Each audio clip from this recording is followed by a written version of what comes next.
반갑습니다. 예수는 빛교회입니다. 오늘은 다시는 이란 제목으로 요한복음 7장 53절에서 8장 11절까지의 말씀으로 함께 은혜 나누도록 하겠습니다. 먼저 오늘 본문 함께 보겠습니다. 다 각각 집으로 돌아가고 예수는 감람산으로 가시니라. 아침에 다시 성전으로 들어오시니 백성이 다 나오는지라 앉으사 그들을 가르치시더니 서기관들과 바리새인들이 음행 중에 잡힌 여자를 끌고 와서 가운데 세우고 예수께 말하되 선생이여 이 여자가 간음하다가 현장에서 잡혔나이다. 모세는 율법에 이러한 여자를 돌로 치라 명하였거니와 선생은 어떻게 말하겠나이까? 그들이 이렇게 말함은 고발할 조건을 얻고자 하여 예수를 시험함이러라. 예수께서 몸을 굽히사 손가락으로 땅에 쓰시니 그들이 묻기를 마지 아니하는지라.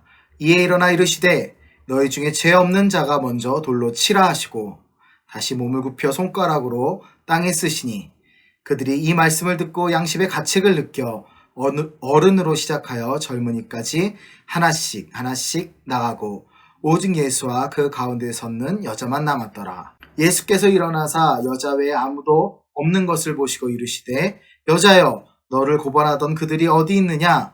너를 정죄한 자가 없느냐? 대답하되 주여 없나이다. 예수께서 이르시되 나도 너를 정죄하지 아니하노니 가서 다시는 죄를 범하지 말라 하시니라. 아멘. 우리는 삶을 살며 많은 죄를 짓고 삽니다. 원망하고 의심하고 다른 사람에게 거짓말하고 심지어 남의 것을 탐내기도 하고 이런 죄들을 나열하면 한도 끝도 없지요. 형법적 죄를 묻고 처벌을 받지 않는다 해도 개개인에게 있는 죄성과 그 죄악된 모습들은 우리가 말로 다 표현할 수 없습니다. 현대의 구약시대의 율법을 적용하는 것은 힘든 일입니다. 그러나 10계명에 비추어 볼 때만 해도 우리는 하나님 앞에 많은 죄를 짓고 삽니다. 그렇게 우리는 예수님이 필요합니다. 예수 그리스도의 능력만이 우리의 죄성을 모두 종식시키시고 하나님 앞에 온전히 설 수 있도록 도와주십니다. 우리가 오늘 읽은 요한복음을 포함한 4개의 복음서는 바로 이런 율법을 벗어나 율법을 완성시킨 예수님의 이야기를 담고 있습니다. 그 중에 요한복음을 제외한 마태, 마가, 누가복음은 공관복음이라 하여 같은 자료를 사용하는 복음으로 이야기합니다. 반대로 요한복음은 조금 더 나중에 쓰여졌기 때문에 마태, 마가, 누가복음과는 다르게 관점과 이야기가 같은 이야기지만 같은 말씀이지만 조금 표현이 다릅니다. 오늘 본문 요한복음 7장 53절에서 8장 11절까지는 가로로 구분되어 있습니다. 많은 신학자, 역사학자, 사학자들이 논의하고 연구하였지만 이 말씀이 요한복음에 포함되어 있는지 아니면 나중에 후기에 첨삭된 건지 알 수 없습니다. 다만 우리가 전체적인 문맥상 이 말씀이 우리에게 주시는 분명한 교훈이 있고 예수 그리스도께서 우리의 죄를 구원하시기 위해 우리를 죄로부터 구원하시기 위해 이 땅에 오시고 역사하시고 사역하신 것들을 알 수 있기에 우리는 본문으로서 함께 나누고 있습니다.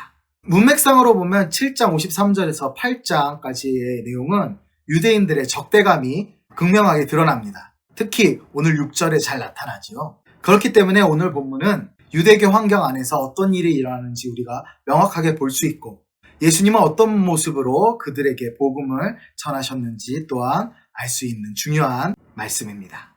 함께 본문으로 깊이 들어가 보겠습니다. 오늘 본문 53절을 보면 사람들은 각각 자기 집으로 돌아갔지만 예수님께서는 감람산으로 올라가십니다. 예상하기는 예수님의 거처가 감람산에 있었을 거라 생각됩니다. 쉽지 않은 환경이지요. 먹고 자는 문제도 그렇고 산이라는 공간이 대부분 도시에 살아가는 우리들과는 다른 환경일 것은 분명합니다. 그런 어려운 환경 속에서 예수님은 다시 복음을 전하기 위해 읍내로 내려가십니다. 사람들 역시도 예수님께 많은 것들을 배우기 위해 나옵니다. 그런데 그 사람들 중에 예수님께 배우고자 하는 사람들만 있었던 것이 아니라 예수님을 고발하고자 하는 악인들도 있었습니다. 그들은 한 음행한 여인을 데리고 나오지요. 그들의 말이 의심스럽습니다. 음행한 여자라고 이야기하는데 음행이라는 것은 음란하다라는 의미도 있겠지만 그 음란한 행위가 공개적으로 되었을 확률은 그렇게 많지 않습니다. 특히 이스라엘이라는 특징을 살펴볼 때에는 절대 일어나기 힘든 일이 바로 음행한 여인입니다. 예상하기로는 예수님을 고발하고자 하는 사람들이 여인의 함정에 빠뜨리고 그 여인의 죄를 물어 예수님께 끌고 나온 것으로 생각됩니다. 또한 오늘 본문에서 보면 음행한 여자는 있는데 왜 음행한 남자는 없을까요? 사회적 약자였던 여성, 그 여성을 예수님을 고발하기 위한 정치적 도구로 사용했다는 것입니다. 예상만 할 뿐이지 정확하게 본문에 그들이 그렇게 했다라고 나온 것은 없습니다. 예수님 당시는 고도로 종교화된 사회입니다. 유대교라는 것이 그 전체 사회를 지배했고 또한 로마라는 강력한 나라가 이스라엘을 지배하고 있었기 때문에 죄를 짓는다는 것이 쉽지 않은 일이며 또한 그것을 고발한다는 것은 굉장히 중한 범죄로 처벌을 받을 수밖에 없었습니다. 반대로 중한 벌과 처벌의 기준 때문에 사람들은 그것을 역이용하여서 다른 사람을 고발하고 처벌받기 위해 여러 가지 함정을 파는 일들이 비일비재했습니다. 마치 중세시대의 마녀 사냥과 같은 일들이 이때 당시에도 일어났다는 것이지요.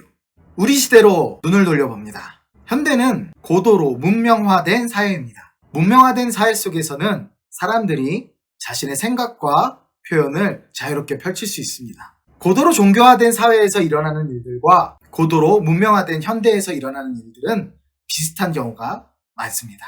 중세의 마녀 사냥과 같이 고대의 예수님을 모함한 사람들과 같이 인터넷 댓글이나 여러 가지 도구를 통해서 한 사람의 인생을 극도로 몰아가는 경우도 많이 있습니다. 참으로 안타까운 사건, 사고들이 있죠. 유명 연예인들의 충동적인 스스로 목숨을 끊는 사건이나 아니면 댓글이나 기타 여러 가지로 유언비어를 만들어 사람들을 매장시키는 일. 현대에도 고대에 있었던, 중세에 있었던 마녀 사냥과 모함과 같은 일들이 일어나고 있습니다. 교회 역시 마찬가지입니다. 교회 안에 특정 집단 혹은 특정한 그룹이 힘을 얻고 그들의 여론과 그들의 말이 하나님의 말씀보다 우위에 선다면 마녀 사냥과 그리고 예수님을 모함했던 유대인들과 우리의 모습은 별반 다르지 않을 것입니다. 바랍고 원하옵기는 우리 안에 그런 일들이 일어나지 않기 바랍니다. 교회 안에서 자신을 나타내기 위해 다른 사람을 짓밟거나 아니면 자신의 의견과 주장을 관철시키기 위해 상대방을 모욕하거나 헐뜯는 일, 우리 안에 있어서는 안 될 것입니다. 우리 함께 각자 섬기는 교회에서 내가 속해 있는 공동체에서 이런 악한 모습이 아닌 선하고 아름다운 모습으로 함께 협력하여 아름답고 은혜 가득한 하나님의 성전을 이루어가길, 하나님 나라 확장하기를 바랍니다. 이어서 6절 하반절부터 유대인들이 예수님께 여인을 끌고 나와 돌로 쳐야 되냐 말아야 되냐 그 이야기를 하며 예수님을 시험합니다. 이 모습을 보면, 다그치며 이야기하는 이 모습을 보면 마치 사람을 정죄하고 그 죄성을 드러내어 무너뜨리려고만 하는 사탄의 전형을 볼 수 있습니다. 이에 대해 예수님의 대답, 곧 행동을 눈여겨봅니다. 예수님은 몸을 굽혀 땅에 뭐라고 쓰셨습니다. 그런데 안타깝게 그 내용이 무엇인지는 성경에 기록되어 있지 않습니다. 다만 예레미야 17장 13절 말씀을 기억해 볼 수 있습니다. 함께 볼까요? 이스라엘의 소망이신 여호와여, 무릇 주를 버리는 자는 다 수치를 당할 것이라. 무릇 여호와를 떠나는 자는 흙에 기록이 되오리니 이는 생수의 근원이신 여호와를 버림이니이다. 아멘. 무릇 여호와를 버리는 이는 흙에 기록되리니. 땅에 무엇을 쓰셨는지는 모르지만 그들이 여호와 하나님을 버리고 예수님을 버리고 예수님을 고발하려고 할 때 예레미야서의 이 말씀이 떠올랐습니다. 그들을 구원하시기에 이 땅에 오신 예수님의 한탄이 우리에게까지 전해지는 마음입니다. 그리고 예수님께서는 그들을 향하여 말씀하십니다. 너무나 유명한 말씀이죠. 죄 없는 자부터 돌로 치라. 함께 볼까요? 6절, 7절 말씀입니다. 그들이 이렇게 말함은 고발할 조건을 얻고자 하여 예수를 시험하리로라. 예수께서 몸을 굽히사 손가락을 땅에 쓰시니 그들이 묻기를 마지 아니하는지라. 일어나 이르시되 너희 중에 죄 없는 자가 먼저 돌로 치라 하시고. 아멘. 너희 중에 죄 없는 자가 먼저 돌로 치라. 만약에 이 음행한 여자에 대해 자기들이 한 잘못이 없다면 그들은 당당했을 것입니다. 또 그렇지 않다 하더라도 그들의 삶 속에 죄가 없었다면 그들이 돌을 들 수 있었겠지요. 반대로 돌을 들지 못했다는 것은 그들이 하나님 앞에, 사람 앞에 떳떳하지 못한 존재라는, 곧 죄인이라는 사실입니다. 그들의 행함은 음행한 여인의 행동보다 더 악하였습니다. 예수님은 그들이 양심의 가책을 느끼고 그 자리를 떠날 수 있도록 하신 것입니다.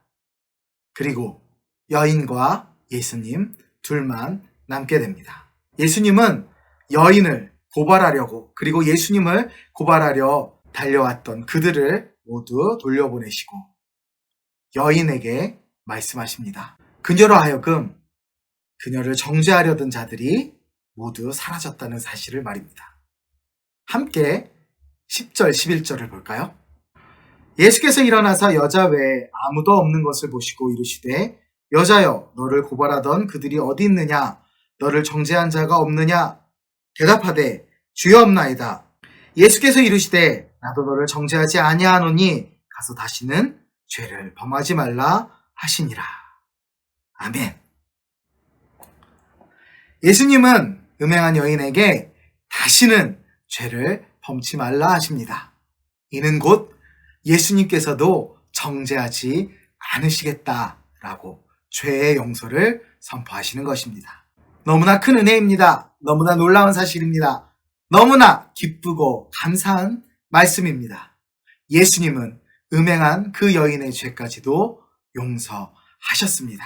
한 가지 분명한 것은 여인은 예수님 앞에 나아왔다는 것입니다. 예수님은 사탄의 유혹에 이끌려 구렁텅이에 빠져 허우적거리고 있는 사람들을 이끌어 주십니다. 그리고 예수님 앞에 홀로 세우시며 예수님 발 앞에 엎드려 그 죄를 고백하고 회개케 하십니다. 바로 그것이 예수님의 은혜입니다. 예수님은 오늘도 우리에게 말씀하십니다. 다시는 죄를 범하지 말라고 말입니다. 우리는 예수님을 붙잡고 다시 하나님의 전으로 나아가야 합니다. 말씀을 정리합니다. 교회는 사랑의 공동체입니다. 그리고 교회는 구원받은 자들의 공동체입니다. 우리가 구원받았기에 그리스도인이라 불릴 수 있습니다. 그런데 교회가 구원의 감격과 사랑을 잃어버리면 더 이상 교회 공동체에서의 가치가 없어집니다. 그리고 종교의 껍데기만 남겠지요. 하나님의 법을 빙자한 율법, 정죄가 난무하고 거룩함을 빙자한 잔인함과 배려라고 하며 무관심한 것이 교회에만 남을 것입니다. 예수님은 죄인이었던 우리를 용서하셨습니다. 우리가 원하든 원하지 않던 예수님 앞에 언젠가 서게 될 것입니다. 우리가 심판의 때에 예수님 앞에 우리의 죄가 다 드러낼 때 예수님의 제사함의 권세를 얻기 위해서는 우리 역시도 누군가를 향해 용서하고 또 예수님 앞에 우리의 죄를 자복하는 회개의 신앙을 가져야 합니다. 다시는 죄를 범치 않으며 다시는 주님을 떠나지 않겠다는 우리의 고백이 매일매일 삶 속에 넘쳐나시며 꼭 지켜나가시길 주님의 이름으로 축복합니다. 감사합니다.